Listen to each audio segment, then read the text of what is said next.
No, they need to get vaccinated now.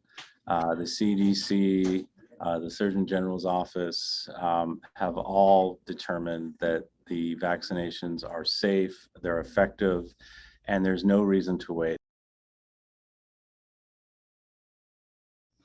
Well, I wouldn't necessarily say that the BA.5 variant is more mild. In fact, what we've learned is that BA.5 is among the most contagious of the variants that we've seen to date. It spreads really, really easily, which is one of the reasons why you're seeing so many people get infected. And keep in mind that what we've seen with COVID-19, that it's not just the worst outcomes that we worry about in terms of people being hospitalized with severe illness and people dying from this virus. We also know that COVID affects so many organ systems in the body. It can cause complications with the kidneys, with the lungs, with your heart, with your nervous system, and on the list goes. We have so many people who are also struggling with something called long COVID, which is when you have symptoms that last for a long time after you have the initial infection itself. And young people have been impacted by this as well. So the bottom line is BA.5 is nothing to sneeze at. It's nothing to take lightly. COVID, if it taught us anything, it's that, it's a significant foe. But the good news is we've got the tools to fight it. And those are our vaccines, the new treatments that we have for COVID-19. We just have to make sure we're using them and using them wisely. Yeah, I think part of the job as a parent is to just be there for your children, and I know we both tried to do that in our jobs here in the administration. So as I said earlier, I look at all these things through the lens of being a parent myself. And when the vaccines first came out, I had these conversations with Cole and Ella, my children, our children, and I made the same case to them that I made throughout the year plus as second gentleman, that these vaccinations work, they're safe, they're effective, they're easy to get, and the technology was years in the making. They didn't just fall out of the sky.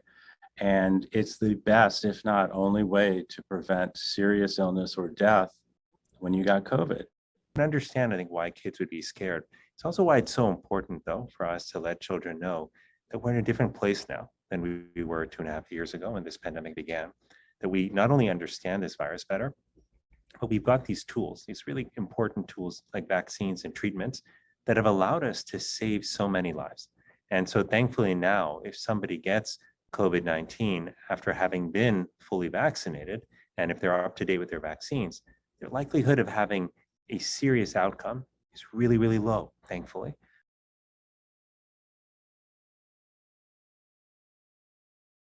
Well, I think you're looking at two parents here who travel a lot. And one of the reasons that we feel comfortable traveling is because, again, thankfully, we have ways as a society to keep ourselves safer when it comes to COVID-19. I think if you're going to travel, I mean, many people think, hey, I might be exposed to other people. Maybe I'll get COVID. What should I do? Well, the good news is that, if you make sure that you're fully up to date with your vaccines before you travel, again, your likelihood of getting seriously ill is going to be much, much lower. If you're aware of the treatments that are available for COVID-19, like Paxlovid as one example, and if you do get sick, you can make sure to talk to your doctor, to go to a pharmacy, and then get the treatment that you need, especially if you're at higher risk. So the bottom line is we are in a place now where we can resume a lot of the things that we were doing before. And this is what we wanted. We wanted to be able to manage this pandemic and get back our lives.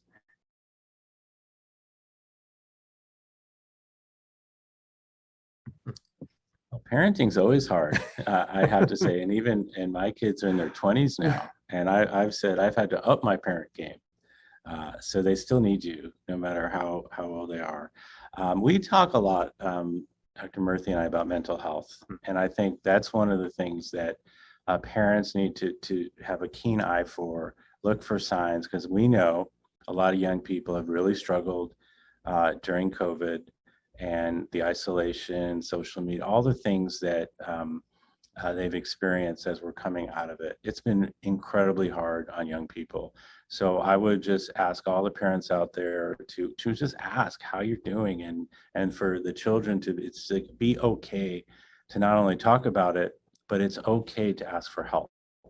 It's okay to ask for help before it's too late. So that would be my message.